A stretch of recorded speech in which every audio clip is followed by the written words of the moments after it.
A polícia, ela está se movimentando nesses territórios que são negros sob a justificativa de que são territórios onde há um índice maior de criminalidade, há um índice maior de tráfico de drogas, há um índice maior de crimes e por isso justifica-se as suas intervenções sumárias com resultados dessa natureza. Nós pesquisamos o período de 2018 a 2024, certo?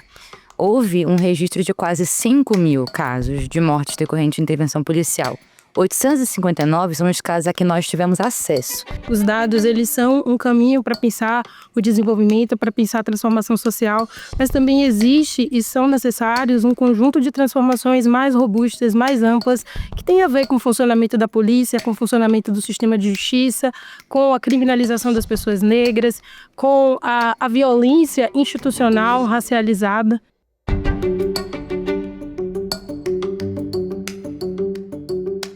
O sistema de justiça criminal no Brasil é frequentemente alvo de debate, mas poucas vezes temos acesso a dados tão completos e organizados sobre o seu funcionamento.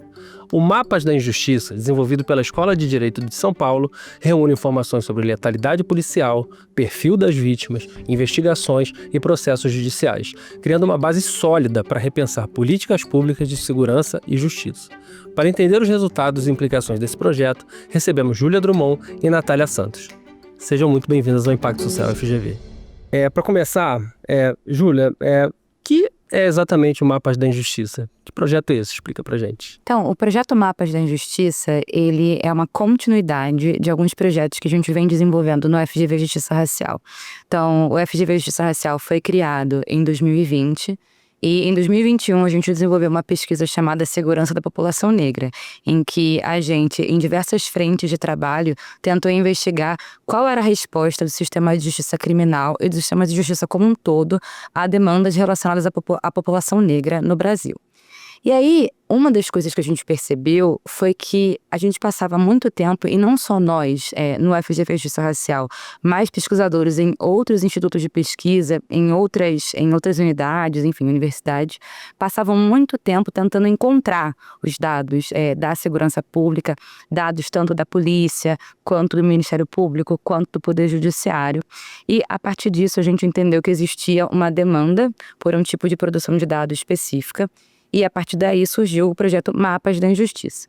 E aí, o braço acadêmico do Mapas da Injustiça é entender qual que é a resposta do sistema de justiça criminal a casos de letalidade praticada pela polícia, mortes praticadas pela polícia, especialmente contra pessoas negras. Por outro lado, nós queríamos fornecer um produto, que inclusive já está pronto, que é o portal Mapas da Injustiça. E nesse site, a gente disponibiliza a visualização dos dados de letalidade policial de forma georreferenciada. Então, você consegue acessar um mapa em 3D. Nesse mapa, você consegue comparar onde as mortes acontecem com dados sobre infraestrutura urbana, sobre a disponibilidade de escolas, de hospitais, áreas verdes e outras informações que também estão disponíveis. Outros dados que a gente fornece no site são também os dados sobre o status da investigação. Então, em alguns dos mapas disponíveis, você consegue clicar exatamente no local onde a morte aconteceu e ver se, por exemplo, quantas pessoas foram vítimas, qual era a cor dessas pessoas e qual que é a atual situação do processo, se houve denúncia pelo Ministério Público, se o caso foi arquivado e por aí vai. Acho que a dificuldade maior é coletar e tratar esses dados, né? Como é que foi feito esse trabalho de...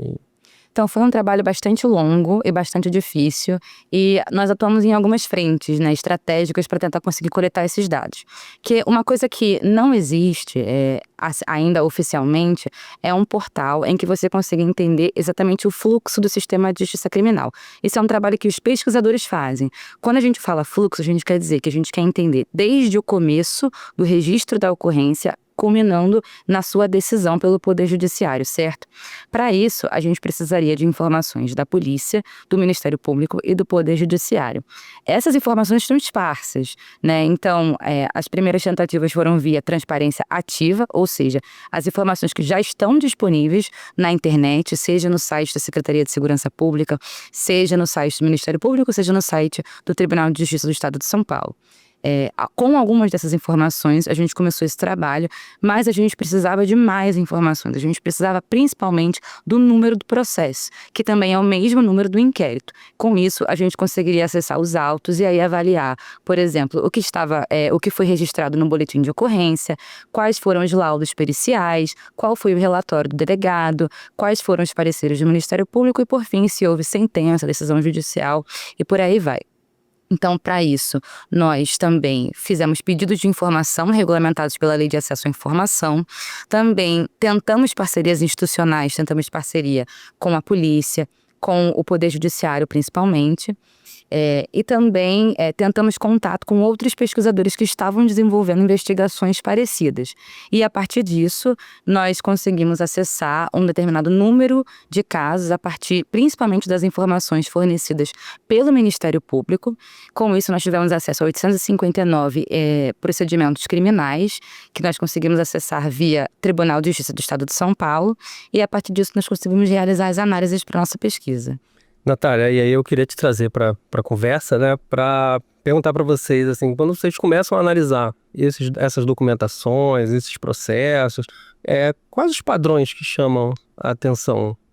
Entre os achados da pesquisa, né, como a Júlia falou, a gente trabalhou com 859 casos. Mas desses 859 casos, a gente pode identificar que 62% das vítimas eram pessoas negras. Isso é um dado assustador. Embora a informação racial só estivesse disponível nos boletins de ocorrência, e essa informação ainda seja precária no sentido de que nós não sabemos como que esse dado foi produzido, né? Ainda assim ele é um indicador de como a atuação letal da polícia no estado de São Paulo tem um viés racializado muito fácil de observar. A maioria das abordagens justificadas com atitude suspeita também vitimaram pessoas negras, esse dado é em 75%. 64% das mortes em vias públicas também foram por meio de policiamento ostensivo, que atingiram pessoas negras. Mas, para além disso, nossa pesquisa conseguiu observar uma violência de Estado amplificada que não se limita ao fenômeno da letalidade policial. Analisando o fluxo, nós podemos observar que os diversos aparatos burocráticos do Estado atuam para legitimar a violência letal, para não responsabilização. Então, os boletins de ocorrências relatórios funcionam como ferramentas para legitimar a ação letal dos policiais. Não existe um processo de investigação no corpo empírico que a gente analisou, né, nesses 859 casos. Nós não conseguimos observar um processo de investigação voltado à responsabilização dos policiais. De modo que, embora a gente consiga falar em números, a gente também pode dizer que existe um sistema de justiça funcionando para não responsabilizar a polícia.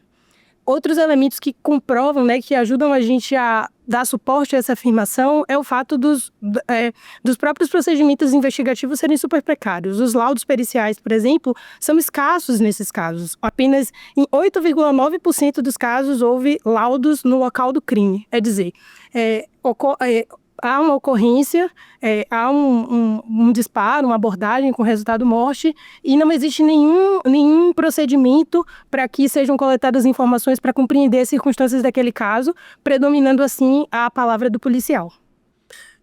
Júlia falou que buscou parcerias, né? E eu queria saber como é que foi a recepção das instituições que vocês buscaram em relação a firmar essas parcerias e fornecer os dados para a pesquisa.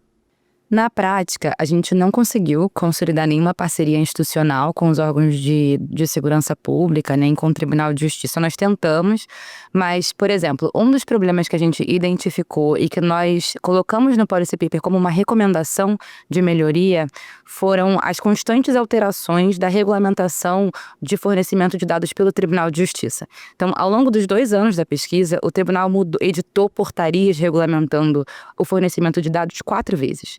Então, a cada vez que a gente iniciava um pedido de fornecimento de pedido de dados, eles editavam uma nova portaria e mudava-se o procedimento, né? E no final culminou com a negativa de acesso e nós tivemos que fazer o download no próprio site para conseguir acessar esses dados. De que forma isso, de alguma forma, contraria a Lei de Acesso à Informação?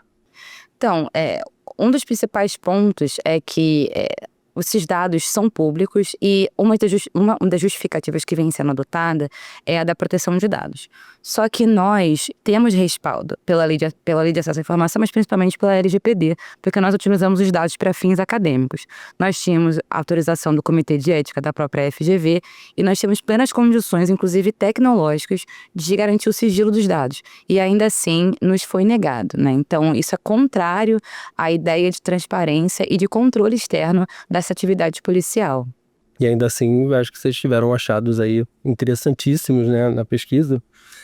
E uma das coisas que eu queria entender, assim, pra gente conseguir aprofundar um pouco mais na pesquisa, é a questão das localizações onde foram identificados ali os principais casos, né? O que chamou a atenção, assim, quando a gente vê o recorte regional ali, geográfico da onde a maioria dos casos acontece?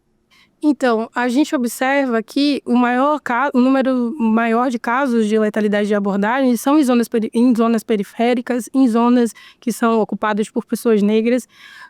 Um dos produtos do Mapas de Injustiça também foi um artigo onde a gente pôde comparar a quantidade de estabelecimentos escolares e hospitalares em relação ao número de escolas e o número de estabelecimentos policiais, e a gente percebe uma diferença muito grande. O território negro, ele é vigiado ostensivamente e, por consequência, e pelo encadeamento dos fatos, né, os casos de letalidade são muito superiores em bairros ocupados majoritariamente por uma população negra. Mas também tem uma outra dimensão que a gente deve considerar, que são os bolsões de pobreza. Outros pesquisadores também na área de segurança pública já observaram que nos centros da cidade, em que existem as divisões, né, algumas zonas periféricas coexistindo com bairros nobres, os casos de letalidade também acontecem. Então, não é dizer que só há letalidade policial em zonas periféricas. Há também no centro da cidade, mas a letalidade no centro da cidade ocorre nos bolsões de pobreza. E assim, dentro desse perfil que vocês conseguiram traçar, o que leva... Assim, vocês conseguem identificar os motivos que levam a grupos específicos serem alvo dessas ações? Esse é um dos argumentos que o Mapas de Injustiça ajuda a construir, né? Que a atuação violenta, letal, é racializada justamente porque a polícia, ela está se movimentando nesses territórios que são negros sob a justificativa de que são territórios onde há um índice maior de criminalidade, há um índice maior de tráfico de drogas, há um índice maior de crimes, e por isso justifica-se as suas intervenções sumárias com resultados dessa natureza. Só que, inclusive, esse é um discurso bastante legitimado dentro do sistema de justiça criminal. Então, as abordagens estão sempre justificadas com prática de crime, associadas à prática de crime, associadas à fundada suspeita. Só que o projeto e o resultado da nossa pesquisa ajudam justamente a construir o argumento de que esses elementos, eles não estão suficientemente explicados no curso do processo penal. É uma afirmação superficial, é uma afirmação que está alicerçada em um histórico racista da nossa sociedade, né? A política de Estado, nesse sentido, atua como um elemento de controle e gestão de corpos negros, sempre mobilizando marcadores racializados que, enquanto são associados a pessoas negras, não mencionam a raça de forma explícita, né? Exatamente. E por que você acha que isso não fica tão explicitado? Acho que a gente está falando de racismo no seu nível de sofisticação mais avançado. A gente não pode querer discutir racismo na sociedade brasileira hoje, em 2025, esperando que uma decisão, uma sentença, fale que matou alguém porque aquela pessoa é negra, ou que matou alguém porque aquela pessoa tinha determinada aparência. Isso vai ser mobilizado discursivamente nos textos, nos processos decisórios, mas de uma maneira diferente, porque essa é justamente a maior característica de um dispositivo de racialidade que se atualiza, né? Pensando um pouco na Sueli Carneiro e no que ela fala sobre essa capacidade dele se adaptar, dele se reformular para atender um discurso que precisa ser neutro. Ele precisa ser neutro, ele precisa ser aparentemente estável e quando a gente coloca a raça, né, a gente produz um estudo quantitativo para pensar como, mesmo quando dado racial ele não aparece discursivamente no processo decisório, ele está construindo o aparato do sistema de justiça e ele está aparecendo por outros percursos e por outros subterfúgios, a gente consegue falar em racismo sem falar em raça de forma explícita. assustador, né, do ponto de vista da sociedade, né, porque isso é uma coisa que muitas vezes está arraigado nas pessoas e talvez nem a pessoa que está ali, né, numa posição de cometer uma violência, né, contra uma população, ele faz essa diferenciação de forma até automática, né, de não perceber ali o que está fazendo, e até quando é confrontado com esse tipo de dado, ele fala, não, mas não tem nada a ver, e aí acho que entra um pouco do que você falou, né. Não sei se a Júlia quer complementar de alguma forma. Eu acho que é interessante pensar que, como eu falei no começo, o Mapas da Injustiça, ele vem nessa esteira de produções acadêmicas que a gente desenvolve na FGV Justiça Racial. E é interessante notar que no projeto sobre segurança da população negra, um dos eixos de pesquisa era entender como que o sistema de justiça mobiliza a categoria da fundada suspeita, que é uma justificativa de abordagem que muitas vezes leva à prisão em flagrante, por exemplo, né? Principalmente por meio do policiamento ostensivo. E nesse caso, tem uma relação muito grande com o que a Natália acabou de falar, né? Então, como que o judiciário utiliza o discurso e você entende que aquilo se remete a pessoas negras sem falar em raça. Então, por exemplo, é o jeito de vestir, é o jeito de falar, é o lugar aonde mora, os lugares que frequenta. Então, são marcadores raciais que designam um determinado tipo de estereótipo sobre quem é o bandido, mas que não mencionam raça em momento nenhum. Eu acho que é uma evolução social que a gente ainda tem muitos passos para dar, né? Eu queria voltar para a questão da responsabilização nos casos de letalidade. O que os dados revelam sobre isso? Além dos processos decisórios encadeados de uma forma muito imprecisa, né, sem investigação adequada, a gente também pode observar que 100% dos casos foram arquivados.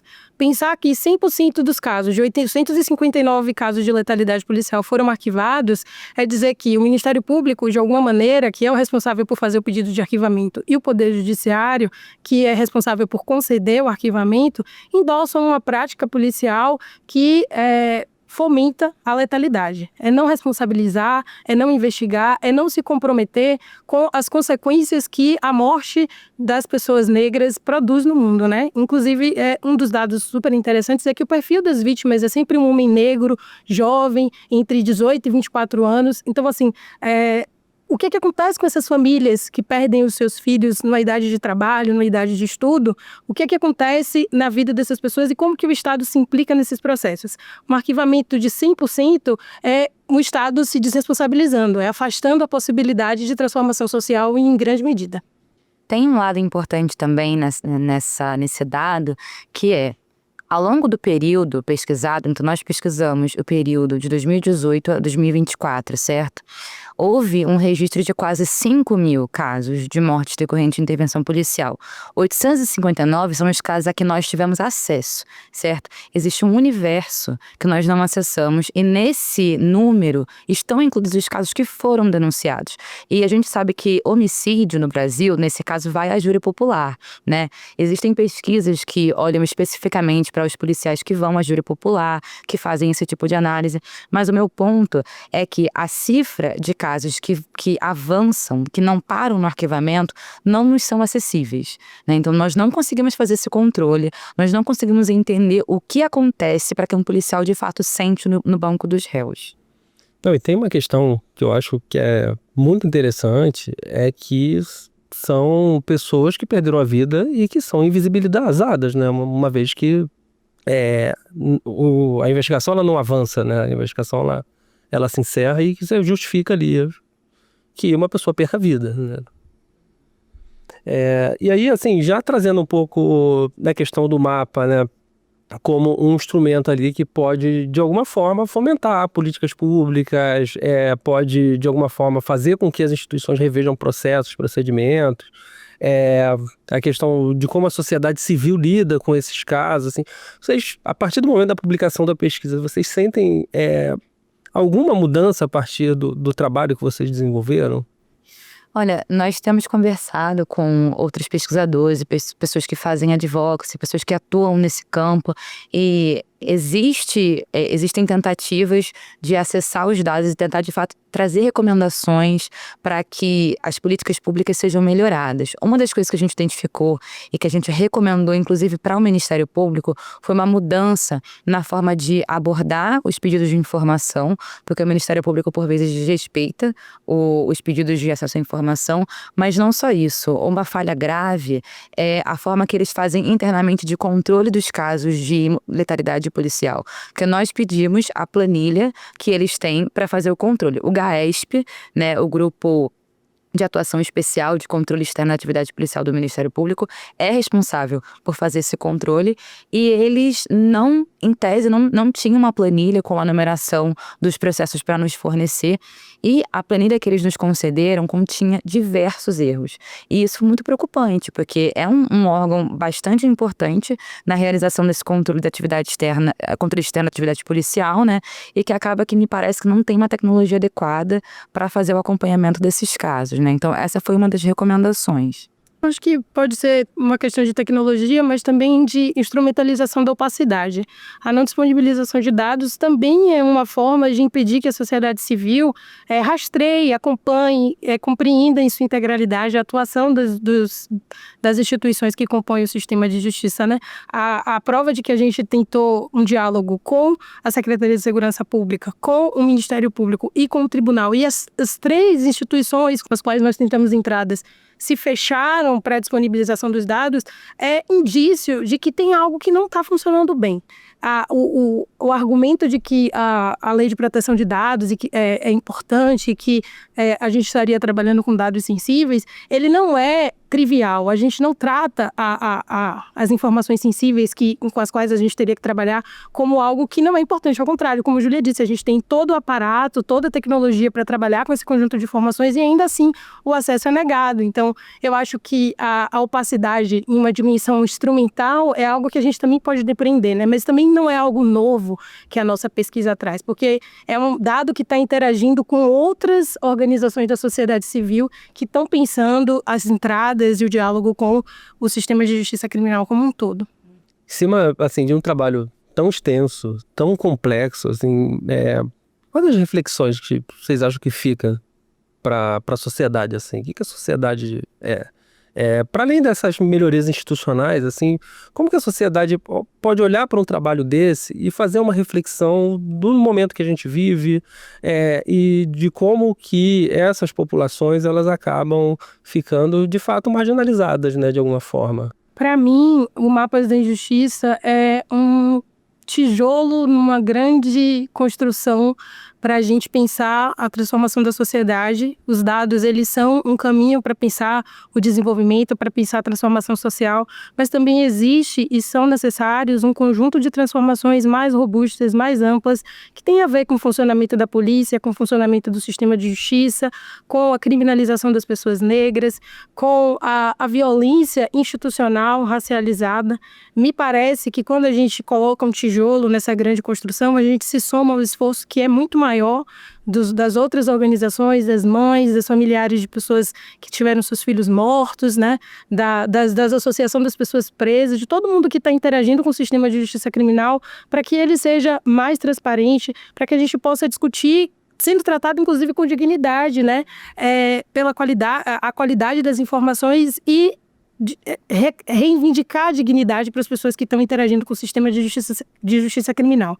A minha impressão é que quando a gente faz uma pesquisa para falar de letalidade e não consegue acessar os dados, a gente está sendo colocado num lugar de invisibilidade, de certa forma, junto com quem está nessa luta. Então, eu acho que a gente está se somando a um conjunto maior de esforços.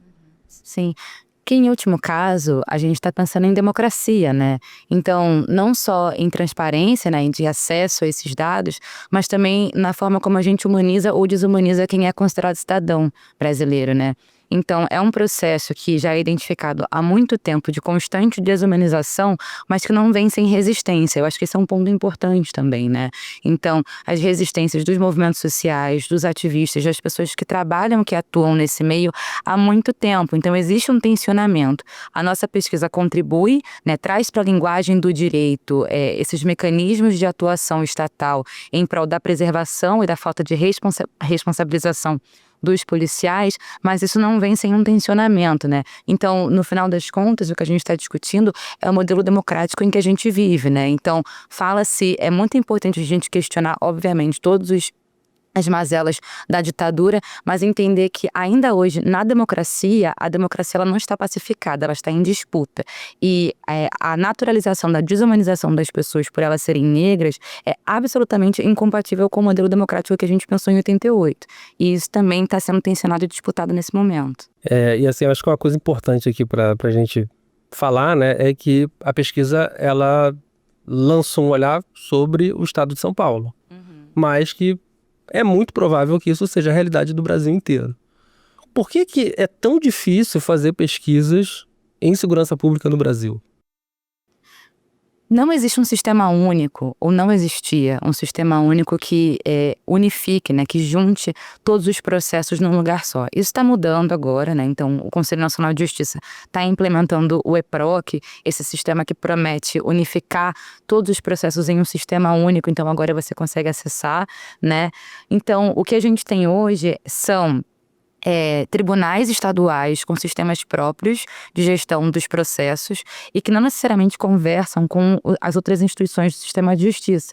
E isso dificulta bastante. A gente encontrou esse tipo de dificuldade em outras pesquisas também. Então, eventualmente, por exemplo, a gente quer entender a resposta do Poder Judiciário brasileiro a casos de racismo. A gente fez essa pesquisa, né? A gente teve que baixar os processos e procurar os processos em cada um dos portais dos tribunais de justiça e cada um deles tem critérios diferentes para alimentar os sites com os seus acórdãos, né? A gente precisa entender minimamente quais são esses critérios e também entender as limitações da pesquisa. A gente não está encontrando um universo de decisões judiciais, mas sim aquelas que foram disponibilizadas, sabe-se lá com qual critério, né? Então, por exemplo, essa falta de padronização, né, de alimentação de dados é uma dificuldade que a gente tem.